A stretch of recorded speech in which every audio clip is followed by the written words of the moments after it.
Welcome. Thank you for joining me. grayboardgamer here with a playthrough that a lot of you have been asking for. One deck dungeon, Forest of Shadows. Let's get this box open and get it set up. For this playthrough, I will not go over the rules as extensively as I usually do. If you want to see how one deck dungeon is played, you can watch one of the other two previous videos I've done for this game.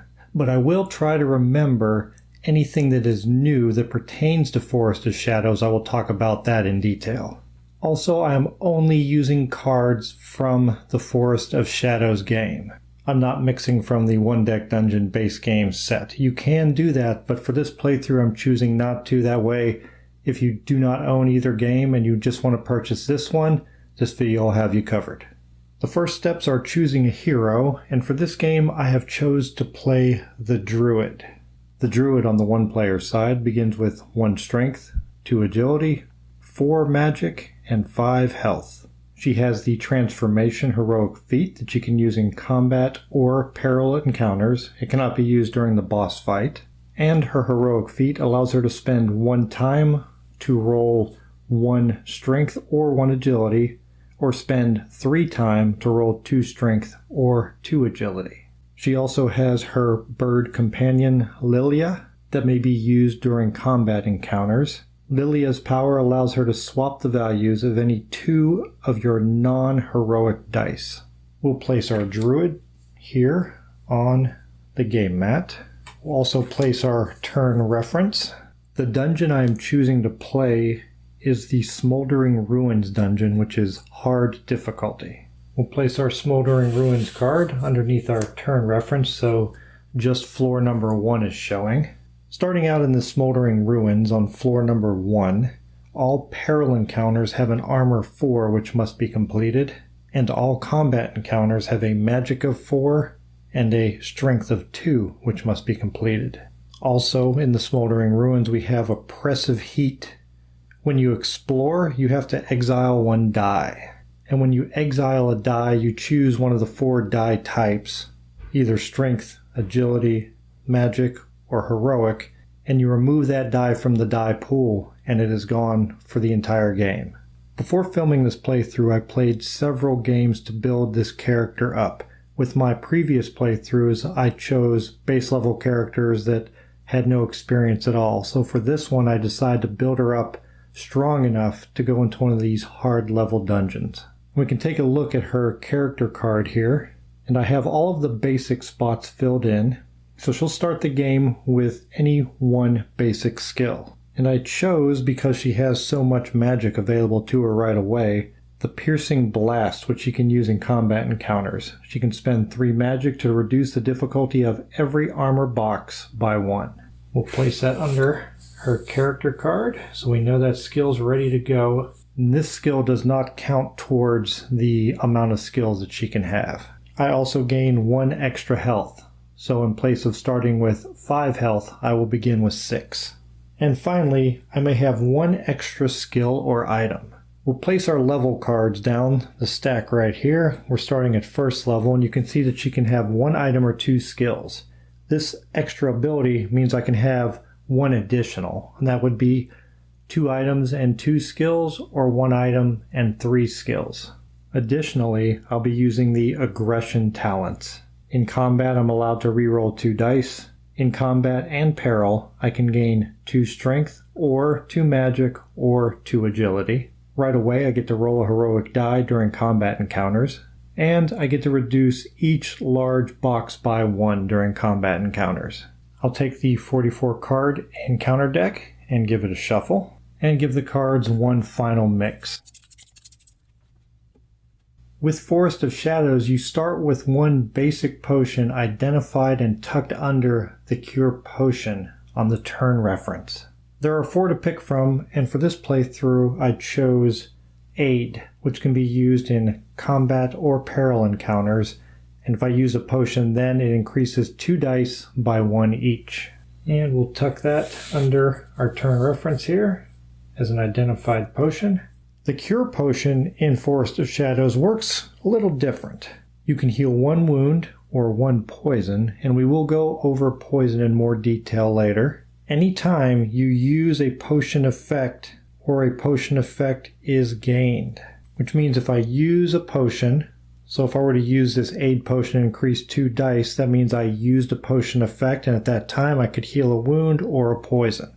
Or if I defeated a monster and gained and identified another potion, at that time I could also heal 1 wound or 1 poison. Or at any time you could just use a potion to heal 1 wound. But you don't want to do that unless you really have to. You want to try and use your potions during your encounters or save them up for the boss fight and then use them then and get that collateral benefit of healing a wound or a poison while using a potion for another effect. You don't just want to waste it to heal 1 wound and get nothing else out of it. But that option is there. And we are ready to go and begin our playthrough of One Deck Dungeon, Forest of Shadows. Here we are at the beginning of our first turn, and we must spend 2. So we'll spend 2 time. And we have nothing out, so I have to explore. And the order doesn't matter since you can open them any way you want to. We explored, so we have to deal with the oppressive heat, and we have to exile 1 die. And at this time I'm going to exile one of the 6 heroic die, leaving me with 5 remaining in my pool for the game. Because of penalties like oppressive heat where I have to exile dice every time I explore, you're going to see me try and move through the dungeon quickly. I'm not going to stand around and try and use as little time as possible to build myself up. I'm going to try and rush towards the boss as fast as I can so I don't have to do too many exploration turns and continue to lose dice. I'll spend 2, and we'll go ahead and start here on the far left. And we will see the Rune Circle, which is a peril. Something that is new to Forest of Shadows, you notice that there are arrows on the Rune Circle. One pointing to the left for items, and one pointing down for skill. If we disarm, the only thing we can do is gain the item because that's pointing to the left towards the item, which in this case is an additional magic item. But if we wanted the skill, we would have to remove the crystal because that skill arrow is pointing down. I have plenty of magic, so if I want to remove the crystal, I can gain the swiftness aura, which is usable in a combat or a peril encounter. That's a really nice power early on. Also, at any time, you can choose to take it for experience, no matter which path you take. And if you look closely next to the Rune Circle name, you'll see a little green leaf. And that is on half of the cards. So 22 of the cards have that little green leaf and 22 do not.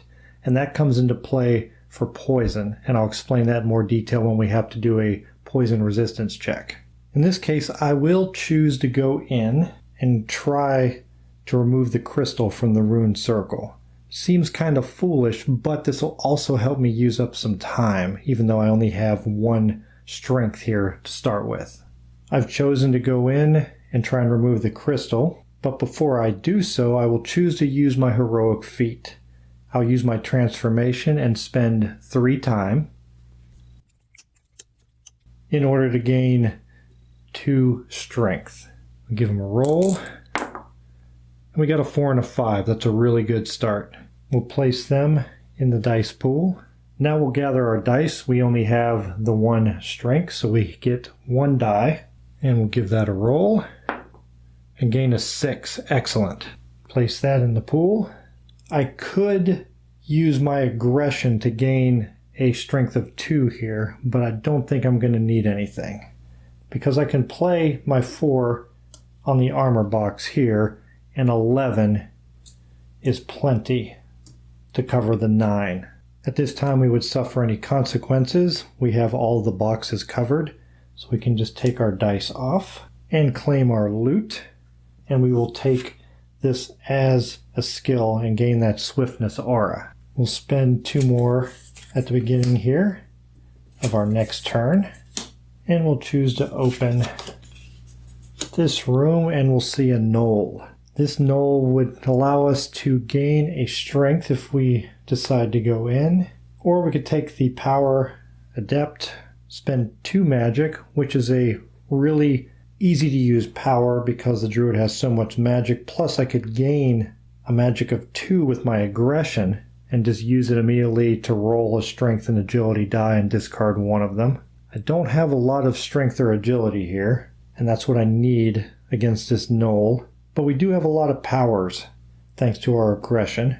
So I will choose to enter because I want that strength. That way I have at least 2 strength at all times.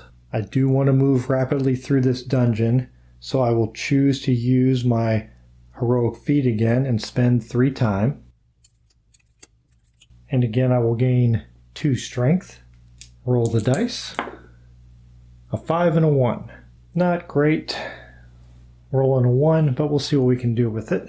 Next we'll gather our remaining dice, which is 2 strength, 2 agility, and 4 magic. Give all those a roll. We ended up with a strength of 6. We have an agility of 5 and 1, and magic of 1, 2, 3, and 6. This is a combat encounter, so we can use our aggression to roll one of the heroic dice. It's only a 1. We do have 2 armor boxes to deal with. We don't have much need for magic except here on the Smoldering Ruin, so we could spend 3 to use our Piercing Blast to knock those 2 armor boxes down 1 each. But before we do that, we can re-roll 2 dice. I do have to keep in mind that the howl from the gnoll means I cannot place heroic dice on the dungeon challenge boxes, which would be right here, but I don't think that's going to be an issue. So I'll re-roll the heroic die, and we don't have much agility here, so re-roll this one also. Much better. 4 and 4. We'll also use our newly gained skill, Swiftness Aura, to gain an agility of 3. And place that here in the dice pool. And I'll mark it right now with a poison token. And that's just for my reference to remember that I used that power. This has nothing to do with the rules in the game. That's just me marking it for my reference. Since I don't need much in the way of magic, I will go ahead and spend the 3 to use my Piercing Blast. And that allows me to reduce the armor boxes by 1. So now I need an armor of 2 for the strength and 3 for the agility. And I have the 3 on the agility right there, so we'll put that first armor box in. I will use my aggression again and use it to gain a 2 in strength to add to my pool, and that 2 will be enough to cover this reduced armor box. This 6 will cover, well actually, no, I don't want to cover that because that's going to burn up some time for me, so I'm not even going to bother covering the 4. We don't want to lose any health or get poisoned, so we'll spend 7. Well, we actually only need to spend 6 because of our aggression. Once again, we reduce each large box by 1, so that is a 6 instead of a 7, and that is a 7 instead of an 8, but we don't have anything small enough, so 9 will cover it. We don't want to lose any health here, so we'll place the 5 on that dungeon box, and that will cover us quite easily. Again, I'm not going to cover this 4 here because I want to spend time. I'll take that consequence of 1 time, and I'll choose to take the gnoll as an item, and that'll give me a 2nd strength. I'm at my limit for items, but thanks to my basic skill, I can have 1 extra skill or item. I only have the 1 skill right now, so if I came across another item I really wanted, I could take it because of that basic skill that I have. We'll spend 2 at the beginning of our turn. Let me neaten the board up a little bit. We spent our 2 and we'll continue down the line. And that's a big guy. That's a moss golem. And I would have to spend 2 time whenever I placed a heroic die on that card. He has that really nice agility with an additional health. That's a really good item. And that ability to devastate, spend 2 strength dice to gain 6 strength, 4 agility, 4 magic, and spend 1 time. That's a tough choice there. I don't know if it would be smart to go in here though. But now would be the time because it's early on and I don't have a lot to deal with here in the dungeon. I can use my heroic feat to gain some more strength or agility. I can reduce the armor box by 1. And now I have a question. I can reduce the armor box by 1, and I also have the ability to reduce large boxes by 1. So if I use my aggression to lower that to a 9 because it's a large box, if I also spend on my piercing blast, does it drop it down 1 more to an 8? In this case, I would think it would because it's 2 separate powers affecting 2 separate things. This one's affecting the armor value, and the other on my aggression is affecting the large box. So that might be a way to go if I get desperate. Well, let's hope it doesn't come to that. I want to give this a shot. I'm going to go ahead and enter. Definitely going to spend 3 on my transformation. This time I'm going to choose 2 agility instead of the strength. A 4 and a 4. We'll gather up the rest of our dice. 2 strength, 2 agility, and 4 magic.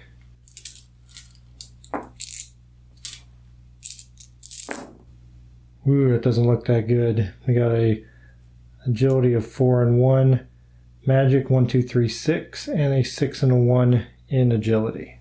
We'll use our aggression to roll a heroic die because this is a combat encounter, and we got a 1. Our aggression allows us to reduce that armor box by 1, so we have to get 9 in there before we can do anything else. I could gain a 2 with my aggression in strength. That would give me 4, 5, 6, 7, 8. And if I use my piercing blast, I can drop that armor box down another one from 9 to 8.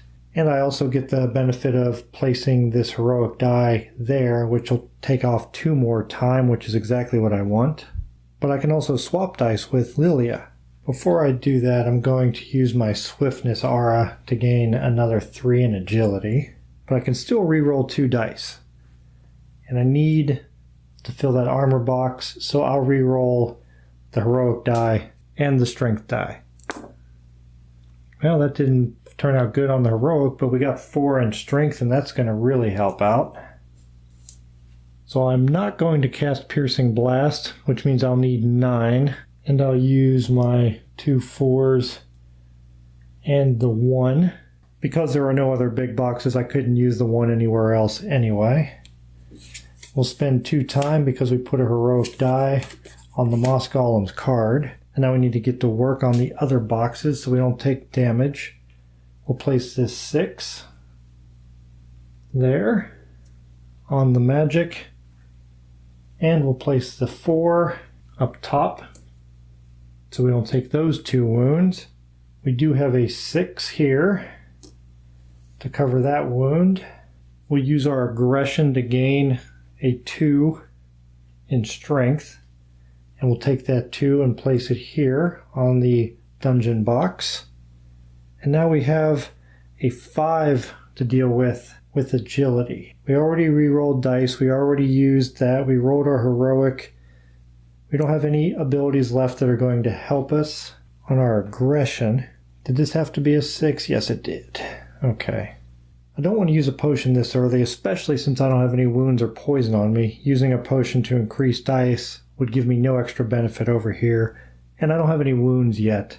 I have the feeling I'm forgetting something, but I don't want to dwell on it forever. I'll go ahead and take the consequence and take the 1 wound, and I'll have to lose 1 time from the Moss Golem and 1 time from the Smoldering Ruins. I think right now it's too good to pass up that Devastate ability, because no matter what I roll on my 2 dice here, or I could even just gain a 2 in strength from my aggression to be able to use that ability to gain a 6 in strength, a 4 in agility, a 4 in magic, and the added benefit of spending a time since I'm trying to hurry.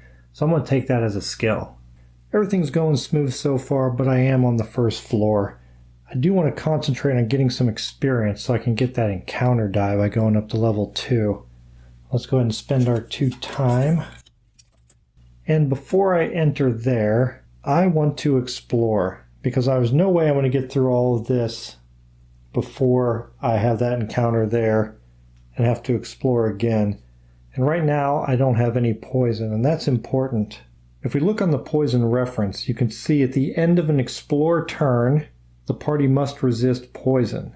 You have to roll a die and add 1 for each of those leaves on the open door, and those would come into play.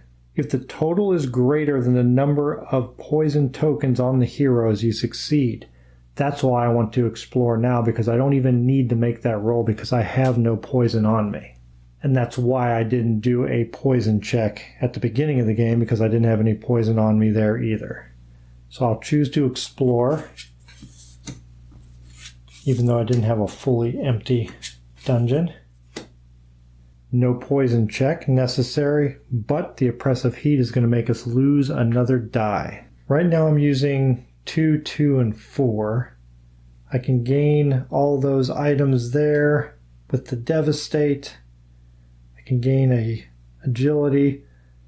I'm not gaining any magic from any of my powers, so I'll go ahead and choose to exile one of my magic dice. It is out of the game, leaving me with 7 magic dice in the pool. Now I want to hurry and empty this deck and get to those stairs before I would have to explore again. So we'll spend 2. It looks like we'll be able to do that. We'll start at this end this time.